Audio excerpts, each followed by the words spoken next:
नमस्कार प्यारे दोस्तों, एक बार फिर से आप लोगों का स्वागत है आप ही के YouTube चैनल सफल क्लासेस पर।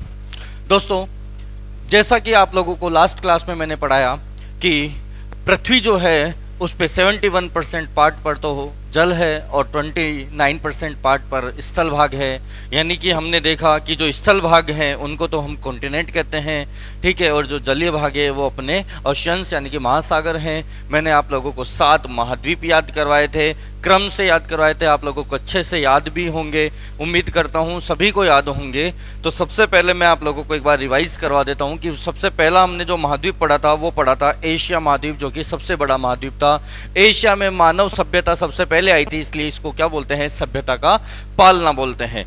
दूसरा महाद्वीप मैंने आप लोगों को बताया था, अफ्रीका महाद्वीप बताया था, और अफ्रीका महाद्वीप जो है ये यहाँ पर मानव सबसे पहले आया था, इसलिए इसको मानव जाति का पालना कहते हैं। अफ्रीका महाद्वीप में सबसे ज़्यादा मरुस्थल है, इसलिए इसको अंधा महासागर या अंधा महाद्वीप या काला महाद्वीप भी कहते हैं, ब्लैक कॉन्टिनेंट कहते हैं इसको, ठीक है। और दूसरी खास बात यह है कि यहाँ पर जो है मानव सबसे पहले आया था। और एक और खास बात है कि ये विश्व का दूसरा बड़ा महाद्वीप है। तीसरे महाद्वीप की बात करें तो हमने पढ़ा था ये जो आपका अमेरिका है ये तीसरा बड़ा महाद्वीप है, उत्तरी अमेरिका। चौथा जो बड़ा महाद्वीप है ये हमने पढ़ा दक्षिणी अमेरिका है। इसके बाद में पांचवा महाद्वीप हमने पढ़ा वो अंटार्कटिका आप लोगों को बताया गया, जिसे सफ़ेद महाद्वीप भी बोलते हैं, ठीक है, और इसको विज्ञान को समर्पित महाद्वीप भी हम कहते हैं। ये चीज़ आप लोगों को बता दी थी मैंने। इसके बाद में छठा महाद्वीप की बात करी हमने तो ये आप लोगों का कौन सा आ जाएगा, यूरोप महाद्वीप आ जाएगा। और सातवां महाद्वीप आपका आ जाएगा ओसेनिया, जिसके 4 पार्ट थे, माइक्रोनेशिया, मेलानेशिया, पोलिनेशिया और ऑस्ट्रेलिया के नाम से आजकल इसको जाना जाता है। फिर मैंने आप लोगों को बताया था कि जो समुद्र जो होता है आपका, समुद्र लगातार क्या करता है, स्थल भाग को काटता रहता है, जिससे क्रिक, गल्फ, बे और आपका बाइट की आकृतियां बनती है, ठीक है। एक मैंने बताया था कि सबसे छोटी आकृति जो चारों ओर पानी से घिरी होती है उसको द्वीप कहते हैं। बड़ी आकृति जो चारों ओर पानी से घिरी हो, डूबी हुई हो, उसको महाद्वीप कहते हैं। छोटी आकृति जो 3 ओर पानी से घिरी हुई हो उसको कहते हैं अपन कैप। बड़ी आकृति जो 3 ओर पानी से घिरी हो उसको कहते हैं अपन लोग क्या कहते हैं, प्रायद्वीप कहते हैं, ठीक है। ये मैंने आप लोगों को बताया था लास्ट क्लास में। आज हम इसको आगे कंटिन्यू करते हैं। देखिए महाद्वीपों में एक खास बात ये देखिए, जो हम दक्षिणी अमेरिका पढ़ रहे थे ना, यहाँ पर आप देखिए कि दुनिया का सबसे बड़ा जो जंगल है ना वो आपको यहाँ देखने को मिलेगा। कौन सा, ये जो आपका कौन सा है, अमेजोन का जंगल है। कौन सा जंगल, ये अमेजोन वाला जंगल, ठीक है। अमेजोन का जंगल जो है पूरी दुनिया का कितना परसेंट, 20% ऑक्सीजन यहाँ से प्रोड्यूस होती है, यानी कि जो 20% ऑक्सीजन मिलती है पृथ्वी पर पूरी दुनिया की, वो कहाँ से मिलेगी अपने को, ये जो आपका अमेजोन के जंगल है यहाँ से। यहाँ पर क्या है, लेकिन एक समस्या है बेटाओ, समस्या ये है कि यहाँ पर जो है फास्फोरस बहुत कम पाया जाता है। क्या कम पाया जाता है, फास्फोरस। पेड़ पौधों के लिए फास्फोरस बहुत जरूरी है, ठीक है, उसकी ग्रोथ के लिए फास्फोरस होना बहुत जरूरी है। अब आप देखो कि क्या प्रकृति की क्या माया हुई है कि फास्फोरस नहीं है उसके बावजूद दुनिया का सबसे बड़ा जंगल है, ठीक है। वो कैसे संभव हुआ कि इसके पास में फास्फोरस की कमी कैसे हुई, क्योंकि जंगल है, जंगल में तो फास्फोरस होता है। फास्फोरस का मतलब ये हो गया कि आपके जो जीव जंतु हैं जो सड़ गल जाते हैं, पत्तियां वगैरह सड़ती गलती है, उनसे बनता है फास्फोरस, यानी कि जीव जंतुओं की हड्डियों से भी बनता है, ठीक है। तो ये तो यहाँ पर खूब मिलेगा, लेकिन प्रॉब्लम ये है कि यहाँ पर जो अमेजन नदी है, कौन सी नदी, अमेजन नदी, ये अमेजन नदी दुनिया की सबसे बड़ी नदी है। आपको बता दूं, लंबाई में तो नील नदी है, और जो सबसे बड़ी नदी है यानी कि अपवाह तंत्र की दृष्टि से सबसे बड़ी नदी कौन सी है, अमेजन नदी है। अपवाह के मामले में सबसे बड़ी यही है। तो यह नदी बरसात के दिनों में इतनी ज्यादा पानी का बहाव लेकर के जाती है इधर की तरफ, अटलांटिका के अंदर, इसका ये जो महासागर है ना अटलांटिका, यहाँ गिरती है नदी। तो आपका जो जितना भी फास्फोरस होता है ना सारा बहा करके ये कहाँ पर डाल देती है, अंटार्कटिका में, जो कि वेस्टेज है, टोटल वेस्टेज है, ठीक है। अब क्या होता है, देखो इधर की तरफ जो है आपका सहारा का मरुस्थल है। आपको पता है ना ये सबसे बड़ा मरुस्थल है, दुनिया का सबसे बड़ा मरुस्थल कौन सा है, सहारा का मरुस्थल है। सहारा के मरुस्थल में से आंधियां चलती है, लू चलती है ना, अपने राजस्थान में भी तो चलती है आंधियां, हम तो राजस्थान वाले हैं, अपने ने तो खूब देखी है आंधियां, ठीक है। और जब आती है तो बहुत मिट्टी आती है साथ में, तो देखिए ये इतना बड़ा मरुस्थल है, सहारा का मरुस्थल, यहाँ से पवनें चलती है, आंधियाँ चलती है, और इधर की तरफ आपके अमेजोन का जंगल ये है, यहाँ पर इधर से आंधियाँ चलती है, और पूरा अटलांटिक महासागर पार करने के बाद में यहाँ पर क्या करती है, ये पवनें मिट्टी लेकर के आती है, और मिट्टी के साथ में क्या आ जाता है, फास्फोरस आ जाता है। सहारा के अंदर बहुत फास्फोरस है, ठीक है, सहारा के अंदर क्या है, फास्फोरस बहुत है, तो ये अपनी मिट्टी के साथ फास्फोरस ला करके यहाँ जमा कर देती है, जिससे क्या हो जाता है, यहाँ पर फास्फोरस की कमी दूर हो जाती है। और इस प्रकार से ये जो प्रोसेस है रेगुलर चलता रहता है। अभी कुछ यहाँ पर किसी वैज्ञानिक ने यूं बोला कि ये जो सहारा का मरुस्थल है, इतना बड़ा मरुस्थल है, यहाँ तापमान ज्यादा रहता है, तो क्यों ना इसको सोलर प्लेट से ढक दिया जाए ताकि सोलर एनर्जी निकले, ताकि सौर ऊर्जा निकले। तो सोलर एनर्जी के लिए क्या कर दिया गया, बोला ऐसा करते हैं, इसको पूरा का पूरा प्लेट से ढक देते हैं, इसको क्या कर देते हैं, कंप्लीटली प्लेट से ढक देते हैं, और इस तरीके से ये क्या हो जाएगा, प्लेटों से ढक दिया जाएगा और सोलर प्लेट्स लगा दी जाएगी। ऐसा एक प्रस्ताव आया। लेकिन एक बात बताओ, अगर इसको सोलर प्लेट से ढक देंगे तो सोलर ऊर्जा के चक्कर में ये जो फास्फोरस लेकर के जा रहा था यहाँ पर, वो रुक जाएगा, क्योंकि आंधियां ही नहीं चलेगी फिर, और यहाँ पर फास्फोरस रुक जाएगा तो 5-10 साल में क्या हो जाएगा, यहाँ जो 20% ऑक्सीजन निर्मित हो रही थी वो समाप्त हो जाएगी। तो मतलब आप क्या कर रहे हो, सोलर एनर्जी के चक्कर में, और आप क्या कर रहे हो, यहाँ पर ऑक्सीजन जो बन रही है उसको खत्म कर रहे हो।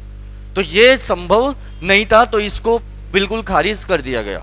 समझ में आई आप लोगों के बात, कि आप एक बार के लिए इलेक्ट्रिसिटी के बिना रह सकते हो, लेकिन ऑक्सीजन के बिना नहीं रह सकते हो। और ऑक्सीजन का इतना बड़ा भंडार अगर यहाँ पर है, तो इसके ऊपर बिल्कुल मतलब इस चीज को यहीं पर ही खत्म कर देना चाहिए कि इसको सोलर प्लेट से ढकना है। क्यों?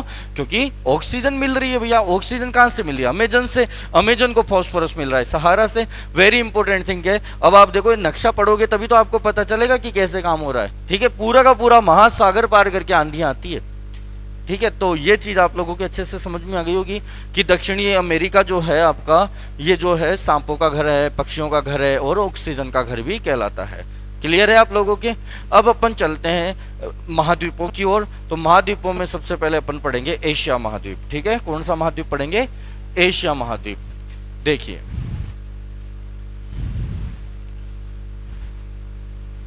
ये एशिया महाद्वीप है।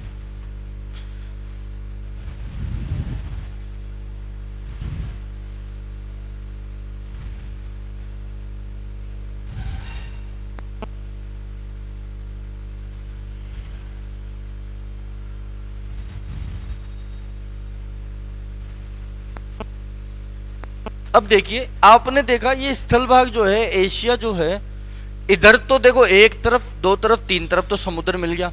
उत्तर आप लोगों को त्रिध्रुव महासागर वाला मिल गया। ठीक है, इधर की तरफ पैसिफिक ओशियन यानी कि प्रशांत महासागर मिल गया। दक्षिण की ओर हिंद महासागर मिल गया। लेकिन इधर ये कौन से महाद्वीप, कौन से महासागर से जुड़ा हुआ है कि जिससे कि कहें कि ये चार ओर पानी से डूबा हुआ है? तो देखिए, यहां तक तो सब ठीक रहता है, लेकिन यहां पर क्या है कि नदी आ जाती है आपके, यूराल नदी। कौन सी नदी? यूराल नदी। जिससे क्या होता है, ये जो एशिया है आपका, इधर यूरोप से अलग हो जाता है, एशिया अलग हो जाता है, एशिया अलग हो जाता है और यूरोप अलग हो जाता है। तो इस वजह से इसको क्या कहा जाता है, ये पूरा का पूरा ओशियन है, सॉरी पूरा का पूरा कॉन्टिनेंट है, महाद्वीप है, सबसे बड़ा महाद्वीप है। बहुत सारे देश इसमें है। बहुत सारे देश तो देखो अफ्रीका में भी मिलेंगे, लेकिन जो अपने काम के हैं ना, ज्यादातर वो सारे एशिया के हैं, क्योंकि हम भारत में रहते हैं। और भारत कौन से महाद्वीप में? एशिया महाद्वीप में। तो एशिया महाद्वीप के जो सारे देश हैं सब याद होंगे अपने को। बस साथ में बने रहना आप लोग लास्ट तक, आप लोगों का बहुत अच्छा हो जाएगा वर्ल्ड जी के।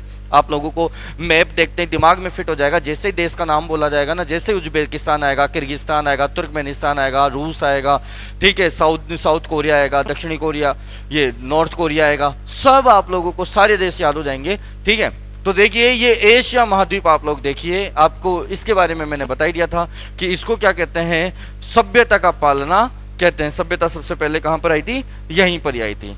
अब बात करते हैं देश की। देखो, एशिया महाद्वीप जो है, इसमें आप लोगों को ऊपर दिखाई दे रहा होगा रूस। ठीक है, कई लोग ऐसे बोलते हैं कि जो रूस है वो एशिया महाद्वीप में आता है, और कुछ लोग ऐसे बोलते हैं कि ये यूरोप महाद्वीप में आता है। देखो, सीधी सी बात है, रूस जो होता है ना, रूस जो देश है बहुत बड़ा देश है, इतना बड़ा देश है कि 11 टाइम जोन इसके अंदर आ जाते हैं, यानी कि 11 मानक जो समय रेखाएं हैं वो यहाँ से इसमें स्थित है।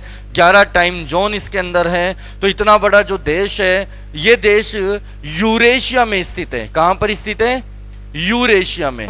यूरेशिया का मतलब आप समझ गए होंगे कि ये एशिया प्लस यूरोप दोनों में है।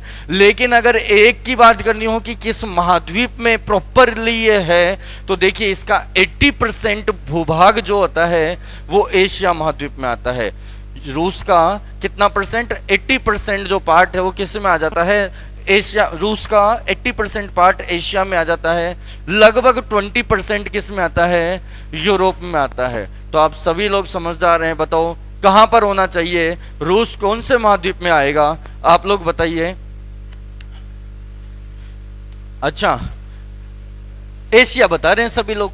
अब आप बताओ, एशिया में ज्यादा एरिया है, लेकिन क्या है ना कि इसकी जो राजधानी है, इसके बड़े जो शहर है ना, ये देखिए यहां पर मॉस्को है। यहां पर क्या है? मॉस्को है।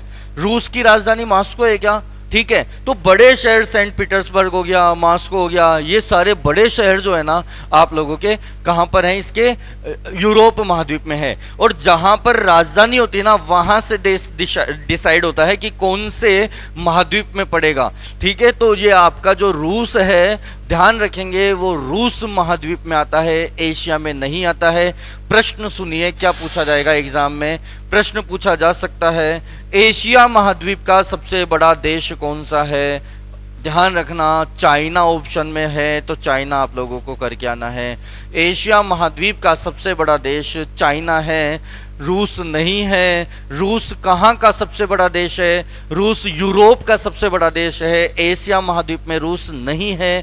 इसका 80% एरिया आता जरूर है, लेकिन इसकी राजधानी कहाँ पर है? दिल्ली में, सॉरी दिल्ली में नहीं, सॉरी आप लोगों के यूरोप महाद्वीप में है।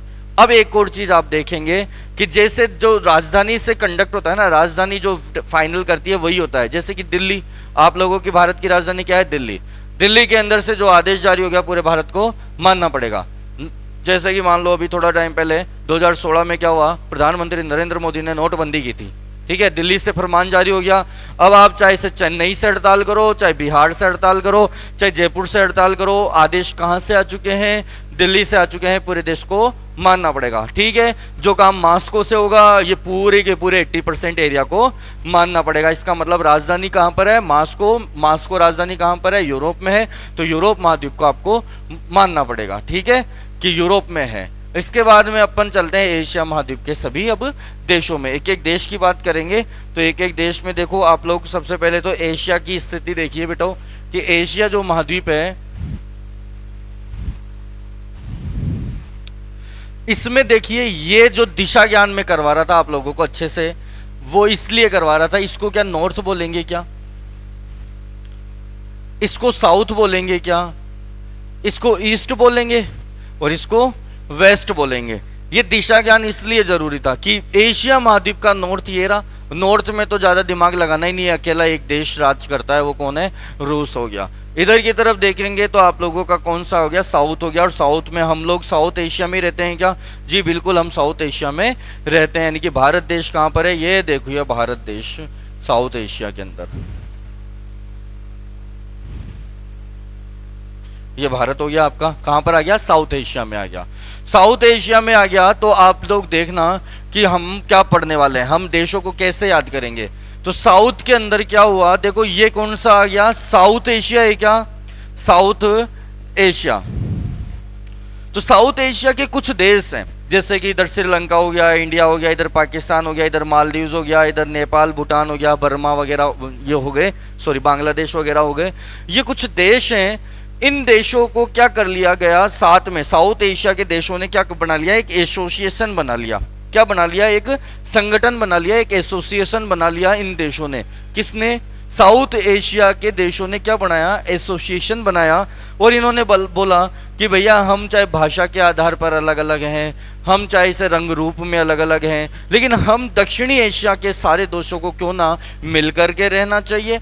क्षेत्रीय संगठन होना चाहिए, सहयोग की भावना रहनी चाहिए। तो इन्होंने बोला कि भैया हमारे अंदर क्या होना चाहिए, रीजनल कॉरपोरेशन होना चाहिए। आप लोगों के सामने एक शब्द लिख दिया है मैंने, SAARC बोले तो मैंने लिख दिया है सार्क। बच्चा बच्चा सार्क के बारे में जानता है। तो देखो सार्क देशों का नामकरण ऐसे हुआ है, south Asian association for regional corporation.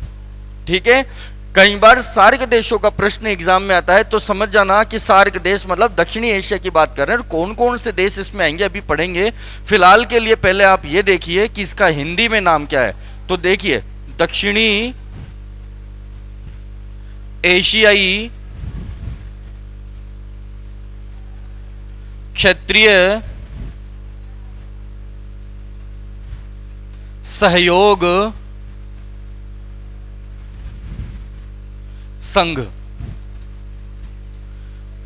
South Asian association for regional corporation, दक्षिणी एशियाई क्षेत्रीय सहयोग संगठन या संघ जो है आपका, किसका पूरा नाम है, सार्क का, south Asian association for regional corporation, जिसको हम क्या बोलते हैं, सार्क बोलते हैं। सभी ध्यान रखेंगे, सार्क की जो स्थापना की गई थी वो की गई थी 8 दिसंबर को। कितनी दिसंबर को, 8 दिसंबर।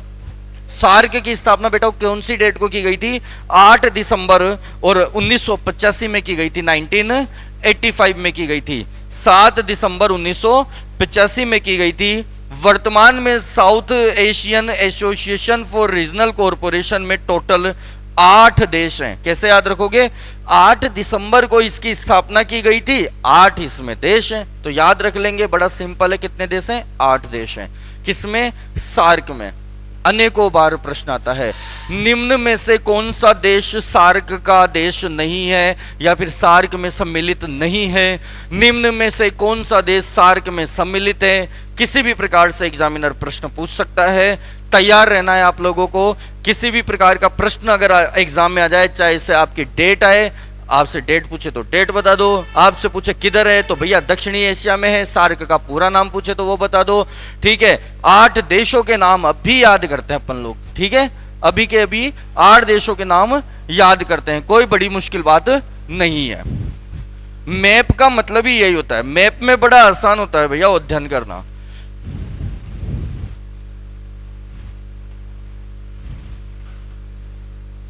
देखिए, सबसे पहले तो जो देश आता है, सबसे नीचे से लेकर के चलते हैं अपन। सबसे पहले नीचे ही नीचे आप लोगों का यहां पर एक देश दिखाई दे रहा होगा आप लोगों को, इसको बोलते हैं बेटा मालदीव। कौन सा देश है ये, मालदीव। इस देश का नाम क्या है, मालदीव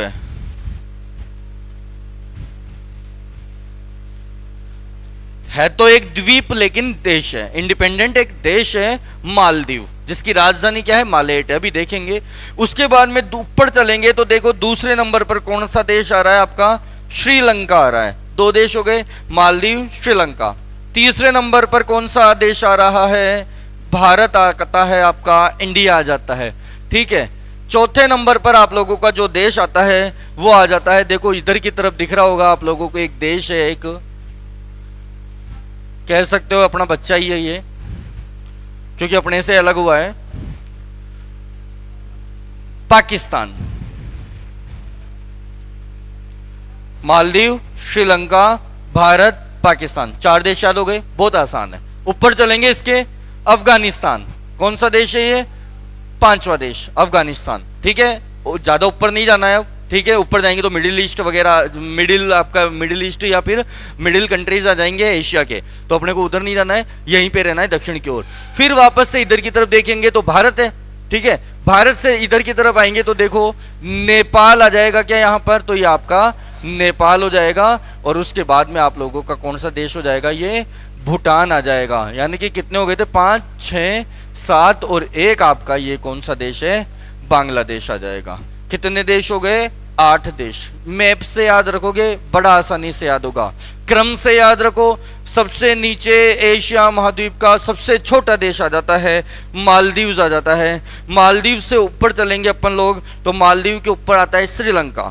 उससे ऊपर जाएंगे भारत आ जाएगा, ठीक उससे ऊपर जाएंगे, भारत के बाद में ऊपर देखो कौन है, पाकिस्तान है, पाकिस्तान से ऊपर चलेंगे अफगानिस्तान है, वापस से अपन लोग किधर आएंगे, ईस्ट की ओर आएंगे तो नेपाल आ जाएगा, नेपाल के पास में कौन है, भूटान है, भूटान के नीचे कौन है, बांग्लादेश है, बांग्लादेश एक तरीके से भारत का पोता हो गया, पाकिस्तान से अलग हुआ है तो मतलब क्या हो गया, पाकिस्तान अपना बच्चा है तो बांग्लादेश क्या हो जाएगा, अपना पोता हो जाएगा, ऐसे याद रख सकते हो। तो कितने देश, 8 देश, वापस से रिपीट करो मेरे साथ में, सबसे पहले मालदीव, दूसरे नंबर पर श्रीलंका, मालदीव श्रीलंका, उसके बाद में भारत, फिर पाकिस्तान, अफगानिस्तान, नेपाल, भूटान, बांग्लादेश। बताओ याद हुआ कि नहीं हुआ, पूरे 8 देश तुरंत याद करो। हाँ बिल्कुल, सबसे पहले कौन सा, मालदीव, दूसरे नंबर पर श्रीलंका, तीसरे नंबर पर भारत, चौथे नंबर पर आपका कौन सा आ जाएगा, पाकिस्तान, पांचवें नंबर पर अफगानिस्तान, छठे नंबर पर नेपाल, सातवें नंबर पर भूटान, आठवें नंबर पर बांग्लादेश। बताओ 8 देश याद हो गए क्या? तो बांग्लादेश जो है आपके बिल्कुल किधर है, पूर्व में है, अपने उत्तर में देखेंगे तो भैया भूटान और नेपाल आ जाएंगे, इधर वेस्ट में देखेंगे तो अपने 2 देश आ जाएंगे, पाकिस्तान, अफगानिस्तान, हमसे नीचे कौन से आ जाएंगे, श्रीलंका और मालदीव। तो सबसे पहला जो देश हम पढ़ने वाले हैं आज वो कौन सा है, मालदीव ही है। बात समझ में आई क्या आप लोगों के? तो आप लोगों को अच्छे से पूरे सार्क कंट्रीज शायद याद हो गए होंगे।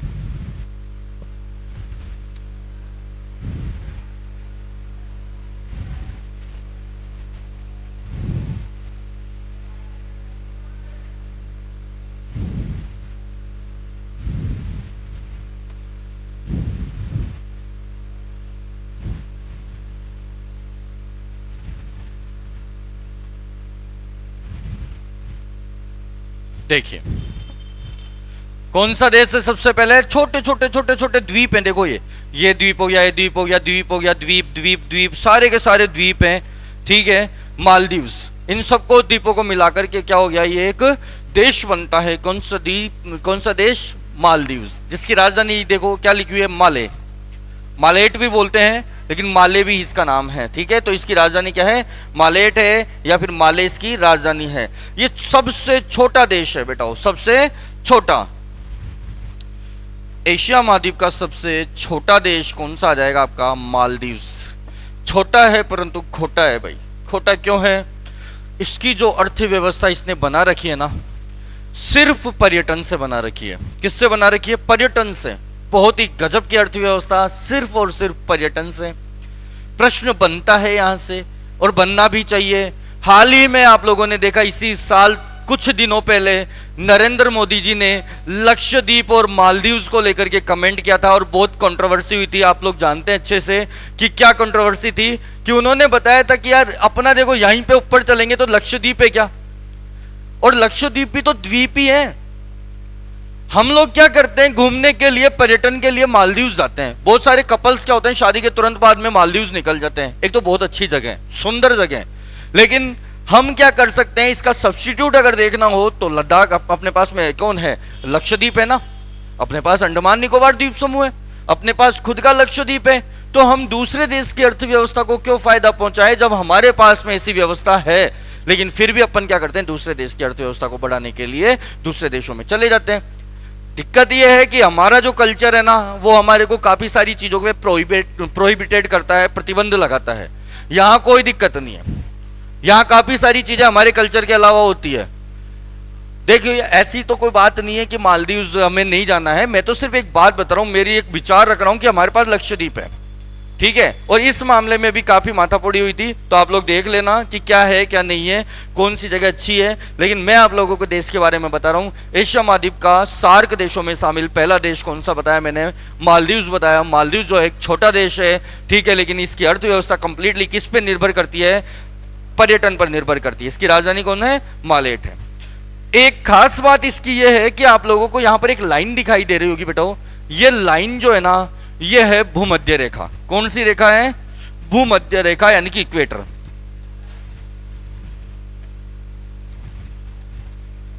ये भूमध्य रेखा यानी कि 0 डिग्री अक्षांश रेखा।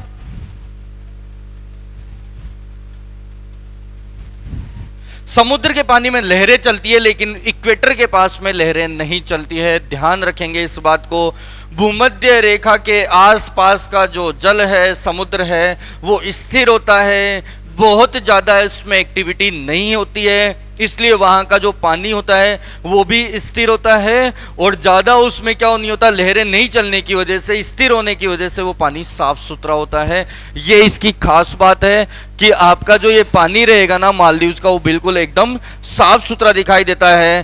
ठीक है, अब आपको वैसे तो मैंने मालदीव के बारे में काफ़ी कुछ बता दिया है, लेकिन आप लोग तस्वीरें देखेंगे तो आप लोगों को हैरानी होगी कि वास्तव में ये देश है, मालदीव्स है, घूमने लायक जगह तो है, और वो किस वजह से है आप लोगों को अभी भ्रमण करवा देता हूं। ठीक है,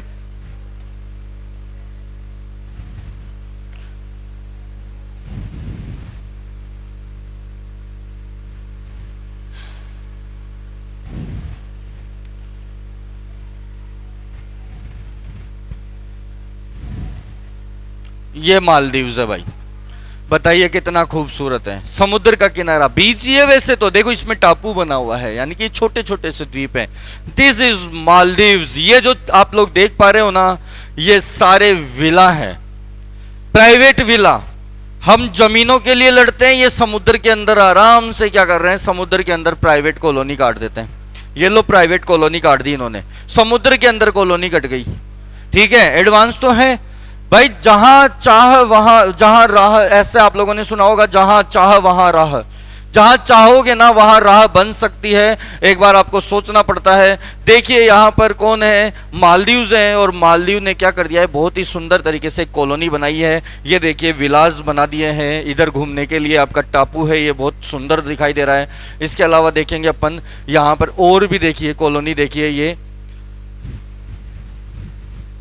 ये देखिए कुछ होटल्स हैं। बाकी यहाँ पर जैसे कि ये आपका एक कौन सा हो गया, विला हो गया, ये विला हो गया, ये विला हो गया, ये एडमिनिस्ट्रेशन का डिपार्टमेंट हो गया इनका, इधर की तरफ विला हो गए, ये सारे विला हो गए। बताओ, है ना खूबसूरत जगह। ठीक है, मालदीव्स इसीलिए लोग जाते हैं, इसीलिए इसका चस्का लगा हुआ है लोगों के मालदीव्स घूमने का। और देखिए इतना ही नहीं है, और कुछ है। ये देखिए पूरी कॉलोनी बसा दी, कहां पर, समुद्र के अंदर पूरी कॉलोनी बसा दी। ये पूरा देखिए आराम से। ठीक है, समुद्र के अंदर कौन सी, समुद्र के अंदर विला बना दिए, ये सारे विला बने हुए हैं। देखिए होटल्स भी बने हुए हैं इसी में।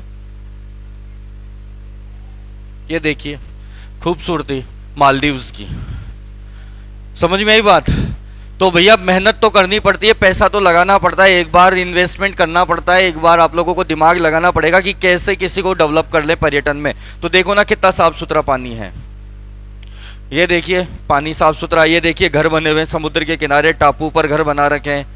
घूमने के लिए बहुत अच्छी जगह है बेटा, इसलिए लोगों में क्रेज है इसका बहुत। ये देखिए स्कॉर्पियन शेप में इन्होंने क्या कर लिया है, पूरी कॉलोनी बना दी। इधर की तरफ कॉलोनी, इधर की तरफ कॉलोनी, बीच में टापू है, ये पूरी कॉलोनी बना दी। इनमें आने जाने के लिए शिप वगैरह, छोटे छोटे जो बोटिंग वगैरह होती है, नावें वगैरह होती है। और ख़ास तौर पर देखिए इसके अलावा जो इसमें चलता है ना, ये चलता है सी प्लेन चलते हैं, ये इस तरीके से क्या चलते हैं, सी प्लेन चलते हैं। ये मुख्य आकर्षण होता है यहाँ पर देखने का। ठीक है, तो आपके जो मालदीव्स होते हैं, मालदीव्स देश है, तो ऐसे ही नहीं है कि पर्यटन के मामले में ऐसे ही छोटा मोटा इन्वेस्टमेंट कर रखा हो ना, बड़ा इन्वेस्टमेंट है। और देखिए बहुत पर्यटक यहाँ पर आते हैं, इसी के भरोसे अपनी अर्थव्यवस्था को चलाते हैं। ये क्या होते हैं, इनको बोलते हैं सी प्लेन। ये देखिए डायरेक्ट विला पे ही उतर रहा है, किसी होटल या विला पर उतर रहा है। तो आप समझ गए। तो ये देखिए किस प्रकार से प्लेन यहीं पर ही आपका ये लैंड हो जाता है। कौन से प्लेन होते हैं, सी प्लेन होते हैं।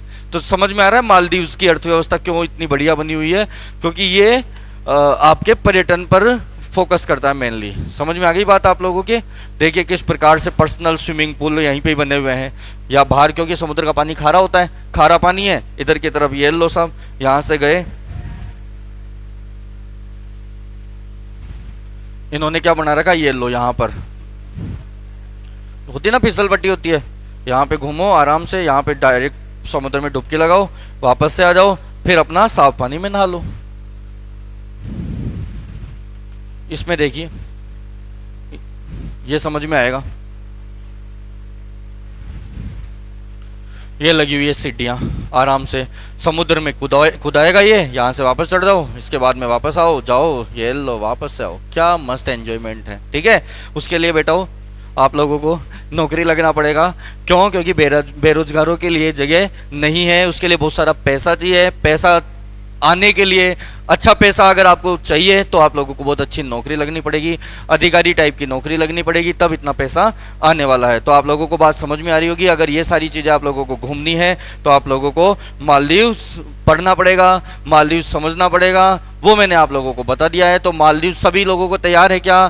तो आज हमने क्या पढ़ा? आज हमने पढ़ा कि सबसे पहले तो हमने देखा वर्ल्ड मैप पर कि भैया अमेजन के जंगल होते हैं ना, उनको बहुत फास्फोरस की जरूरत होती है। सहारा का मरुस्थल से आंधियां चलती है और उनको क्या पहुंचाती है? फास्फोरस पहुंचाती है। फिर हमने देखा एशिया महाद्वीप, एशिया महाद्वीप में हमने देखा कि कई लोगों को भ्रांति होती है कि रूस जो होता है सबसे बड़ा देश है एशिया का, ना चाइना है।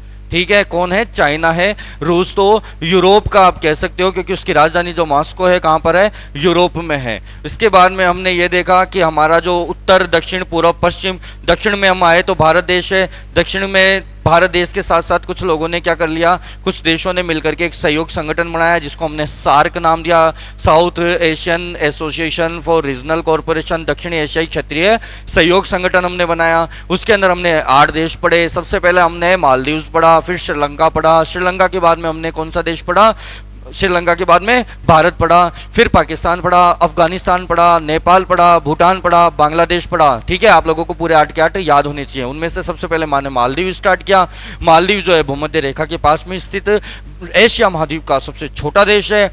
ठीक है, इसके बाद में मालदीव में मैंने बताया कि इसकी जो अर्थव्यवस्था चलती है वो पूरी पर्यटन पर निर्भर करती है। और पर्यटन के लिए आप लोगों को मैंने तस्वीरें दिखाई कि इतनी सुंदर जगह है, पानी बिल्कुल, आप सिक्का भी उछाल करके डालोगे तो सिक्का आप लोगों को जमीन पर दिखेगा कि हाँ भैया ये रहा सिक्का। इतना साफ सुथरा पानी है। उसके पीछे कारण मैंने आप लोगों को बता दिया क्योंकि भूमध्य रेखा के आसपास डोलड्रम क्षेत्र पाया जाता है। कौन सा क्षेत्र पाया जाता है? डोलड्रम क्षेत्र पाया जाता है। और डोलड्रम क्षेत्र का मतलब होता है बिल्कुल शांत पानी है, स्थिर पानी है।